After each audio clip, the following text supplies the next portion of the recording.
Hi, my name is Lachlan MacQuarrie. I'm the Vice President of Operations of Oxford Properties. We've sort of pivoted into this conference as a result of a relationship with a software supplier. So we are a real estate investment firm globally located in sort of three major areas: the US, Canada, the UK, and most recently, or the UK and Europe, and most recently in Australia. We're in excess of $50 billion. I think the last count, we just did about a $7 billion transaction last month, so we're probably heading up into the $55 to $57 billion of assets under management. And we own and manage what we manage what we own, and we don't do any third-party management.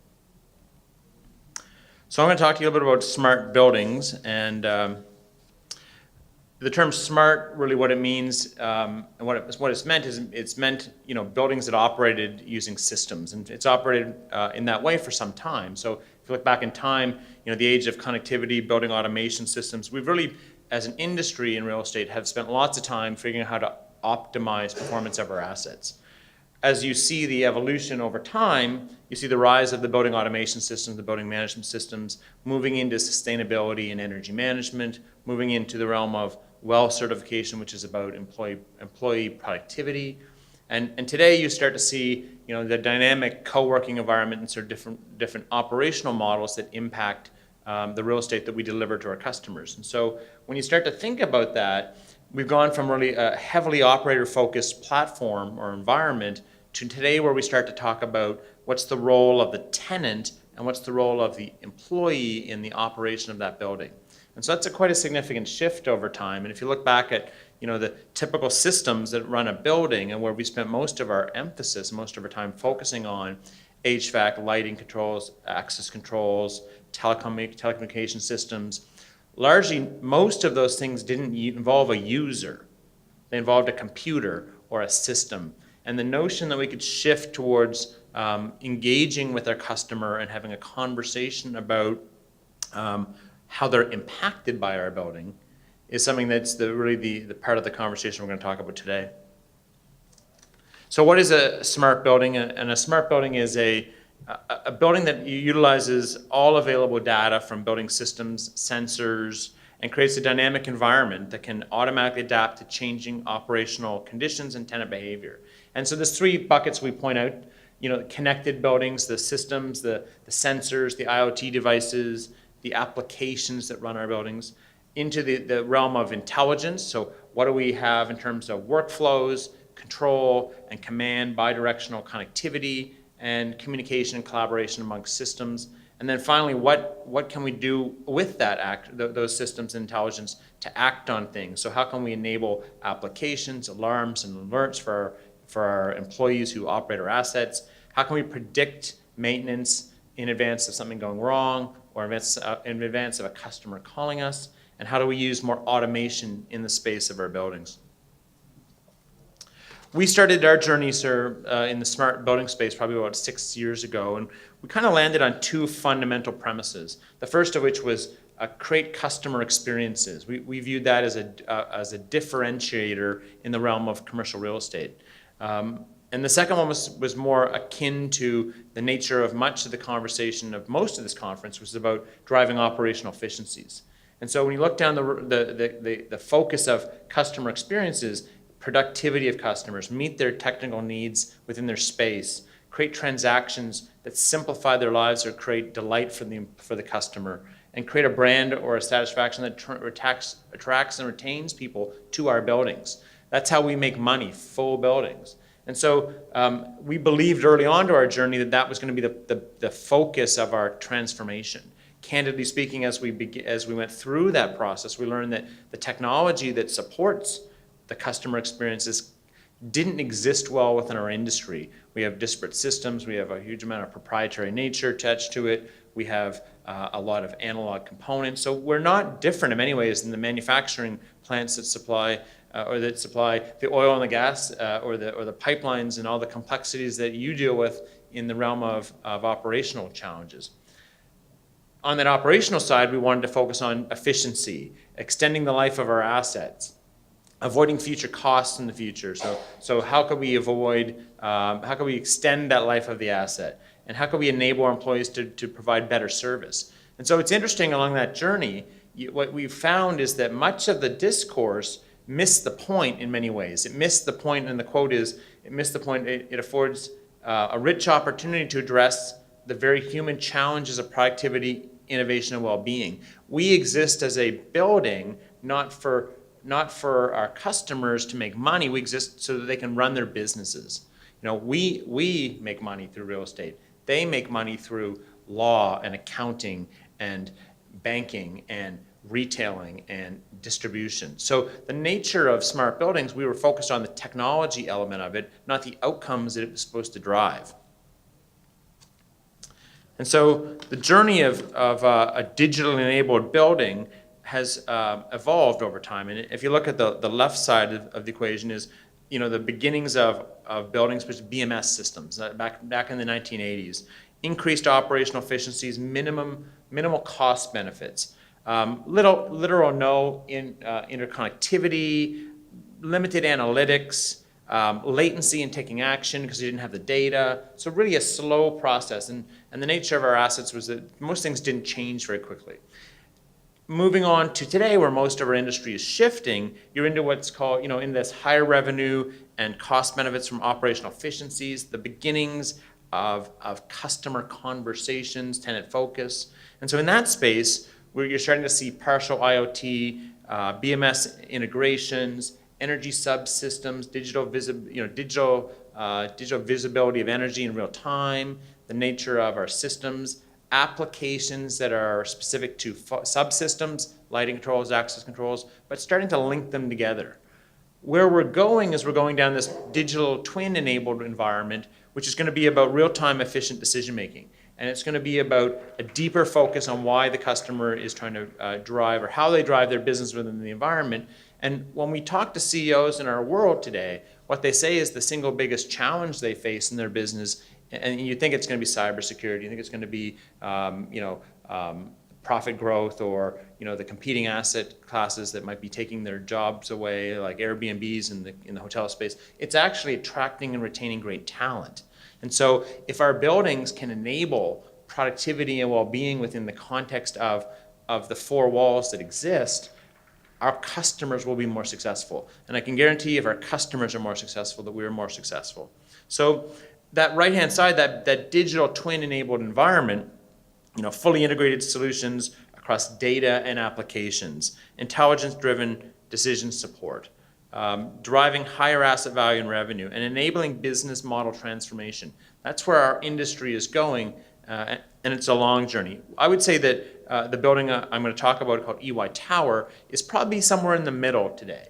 And it's enabled through a platform that Unthought Wire has developed with us for our particular building. It's not a custom application, it's a configured platform, but it is we're sort of in that middle space. We're just now turning on the elements on the right. And we're just turning them on in pilots and proofs of concepts, and dealing with the complications of turning on applications and cybersecurity along the way. So if I look at the left-hand side, my vision to create customer experiences. How did that translate on the right-hand side? Well, we focused originally, other than the operational control platform, on personalized tools. So, and the reason why we needed to have that is the traditional controls were not very intuitive in an open workplace environment or where collaboration is occurring. So we needed to have the ability to engage with the customer, the tenant, in a unique way. And so we started to use things like interfaces around HVAC, lighting controls, virtual access security cards. So giving really a true interaction with the customer into their space. And really the ability to empower our customer to experience their space in a way that they hadn't done before. And so using those types of engagements, we're using the platform that we use with Unthought Wire. We had a foundational element that intersected with things the customer wanted to do with things the building would allow it to do. And so if you can think about, we had great visions of customer service and being able to do cool things where we track people to the lobby and they could instantaneously adjust their temperature in the building and then alert their EA that they're arriving and doing all those things. Our building system today can actually do that. We haven't turned on all those functionality yet, but it can actually do that. And we're tapping into that now in a conversation with our customer that's a really dynamic conversation, and one that the customer is intrigued and inspired to have, because they're looking at their employees themselves and saying, I've got millennials, and I've got 25-year-olds, and I've got 65-year-olds, and they're all asking about how my workplace is going to change my productivity and how I can interact with it differently. In terms of driving operational efficiency, much simpler process space for us to play with an integrated technology solution. So a middleware platform that connected, the building operation systems, the HVAC, the lighting controls, the security access systems, the elevators, connected them all together. And suddenly you could start to use data and information from the systems to do something different with that. And that meant bringing together a team of our development people, our operators, some customers, and starting to talk to them together with our software developer about what we wanted to see in terms of controls and interactions and use cases, so that our employees could operate the building differently and our customers could experience a different environment. So we began that interactive collaborative journey. And we talked about operating and automating processes and streamlining and building use cases and building workflows that could automatically be deployed, and gave them access to those workflows through mobility devices, through iPads, through iPhones, through their computer desktop, in a way that they've never been given access to before. And ultimately, the ability to give roles and responsibilities to our people, and data and visibility, and the ability to turn on or turn off something with their device changed how they did their job, and ultimately built a platform for us that could connect and measure and track data in our buildings. And so this people-centric approach to design was really about, and it really began with the collaboration and sharing of what we expected a building to do, from the development perspective straight through to the customer's experience. And we focus heavily on the operator and the operator experience, because that's where most of the realities of operating a building existed. And then we started to think about what's the data that needed to do that, and how do we normalize that? How do we make sure it got in the hands and the visibility of the operator, the security guard, the operating manager who made the capital decisions? How do we make sure we gave them that visibility and that data of the performance of our asset? And then we started to measure it, make sure we had visibility and metrics around that, and we could report on it quickly, and you could push information to people so you don't have to search out and pull information. We visualized it on a single pane of glass. And then we started to figure out how we could use that to optimize our operations. With a push of a button, I can literally lock down the whole building in a security incident and close off all the doors. And so I can suddenly do something that would have taken minutes before. And in the event of a significant security incident, minutes could feel like hours. And so the ability to use contextual overlays of systems and use technology and digital twins to do that was really, really powerful in our environment. And so today we're in the beginnings of iteration. We're trying new things. We're looking at occupant apps they can use themselves. We're looking at ways they can actually interact with our systems. So we've begun a really interesting journey, and it's a journey which we're rolling out across all of our portfolio and all of our buildings over time. And so some of the operational use cases that we've developed along the way range from, and some of these we have in play today, and some of these we have not turned on yet. But the ability for us to use, for instance, real-time occupancy data in our building can allow us to actually not clean some space. And if we don't have to clean a boardroom or don't have to clean a common space because it's not been used sufficiently, we can lower the cost of operations. We look at how do we dynamically control temperature or sunlight into the building in the winter or the summer, and how can that make the building more comfortable, or how can it make the operating cost lower to ultimately make the customer's experience better. And that customer can be an occupant, it could be the office manager, it could be the person that signs the lease, it could be the CEO of the company, so it could be quite a range of people. We also looked at things like fault detection and analytics. How do we use triggers and alerts of system performance to do something differently, whether that be root cause analysis for our elevators, for instance. So working with our elevator companies to identify when something's not going to work properly. Or how do we correlate data around what normal state looks like, so we can actually track variation against that and pinpoint the problem as quickly as we can before a customer calls us. In terms of experience use cases, there's certainly they're certainly varied. And we are using, in a few floors, we're using a dynamic application, so an app-based protocol that allows us to adjust the lights in a boardroom using a phone, lower or raise the temperature, open the door to the building using a virtual security access card. If we can get our hands on and engage with the individual occupants of the building through a killer function like security access cards, we'll find the ability for them to say, yeah, I'm going to use my phone regularly to interact with the landlord, or I'm going to use that to see if a room's available and see if a space is available. So you can imagine the continuum of space that ranges from landlord-controlled only through to common areas, through to tenant-controlled. And we're starting to figure out through dialogue, how can we start to cross into the tenant space and say, if you give us access to your meeting room manager and your meeting rooms within your space, and you can interact with us through our own application, we can actually simplify your employees' lives as they book a room, or as they wayfind through 4 or 5 or 10 different floors of a space.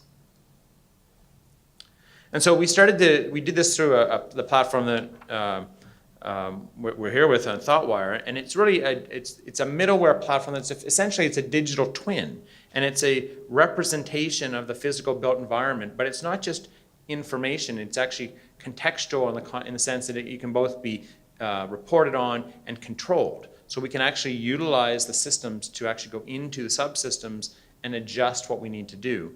It's that bridge between the physical and the digital world. And it's not just a mock-up. I mean, the reality is that contextual model allows you to take layers of information. So this room could be just a room, or this room could be a room with a zone, with a door, with a Wi-Fi network. And you start to look at nodes of information, and we start to layer on those nodes of information. You start to go back. You can use those nodes to tie experiences together, whether they be operational experiences or customer experiences. And that allows us to have new insights, to optimize workflows that either make our operators' lives easier, which is extremely important in the context of how we operate our buildings, or allows us to make our customers' lives better. And if we can make our customers' lives better and we get known for that, we're going to have people want to come to work at EY Tower in Toronto, or they're going to want to come to work at an Oxford building. And so that allows us to basically help our customers be successful. And so you didn't want to use the word engagement, but if we can engage our employees in a way that they feel better about their jobs, can do it faster, better, cheaper, and ultimately allows us to tap into their discretionary effort, we actually get better performance from our own people. So technology as an enabler is a powerful tool in us to get more from our people and to make them happier along the way. So the digital twin creates a single source of truth, and on the left-hand side, you've got all those sort of things that feed into that twin, whether it be building systems, HVAC, lighting controls, and you've got external data like weather, and you've got things like what happens when a first responder comes and there's an emergency, and you start to get interaction with first responders. You've got the blueprints that the building sits on or it's built from, so you've got BIM data, you've got the codes that are operated within the building, so whether that be when a fire extinguisher has to be inspected, and all those contextual informations that exist in a building, and you layer on that with context specific, whether that be system or occupant behavior, and you take an approach in the middle. That digital twin in the middle takes reasoning, whether that be AI driven or machine learning driven, and it looks at and helps you drive through rules or information, things like KPIs or efficiencies or safety, or drive income, and it's that middle space. We've used a platform, an application for our customers called Comfy, and it's a machine-based learning environment that you can vote on if I'm too hot or I'm too cold. Well, in the context of voting on if you're too hot or you're too cold, what it's done for us is it's reduced a physical complaint to the call center.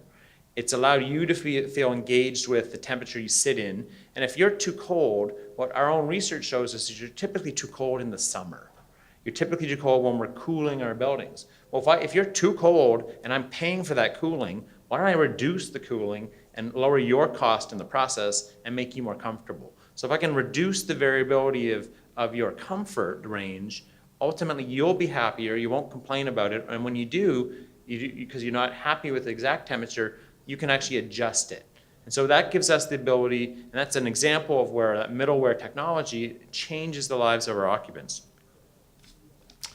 Digital twins, play a role everywhere from, the early stages of design straight through to how we maintain our buildings. And that value of that environment, the more context, the more information you have, has a greater value to us as an owner of the real estate. And similarly, it lowers that risk of operations. It means we can be more efficient. It means we can have, ultimately as an investment entity for real estate, if I can lower your operating costs, I can candidly raise your rent.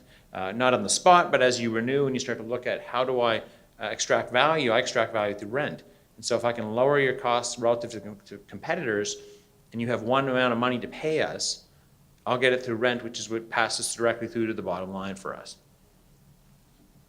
So in summary, I would say, with our own journey of technology, which digital twinning and this particular building is a single example of, have a clear sense of your vision, but leave room to iterate. We didn't exactly know all the things we're going to be doing at this one tower when we began that collaboration journey with our operators. And we certainly didn't know if we could afford them all either. But over time, we're layering them on and trying different test cases, but using the fundamental system and the foundation we put in place in the first place.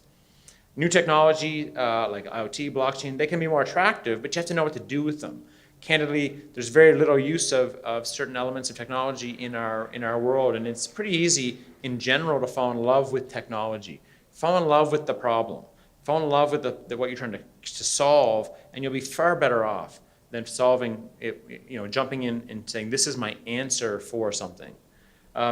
Start with a strong foundation. We started with a robust system of connected subsystems, a collaborative environment, a digital layer, a visual platform, and that's the foundation of everything we're going to do in that building. And don't just do it for transformation's sake. Do it because your customers need it. Think about the organizations today that didn't think that digital was going to impact them.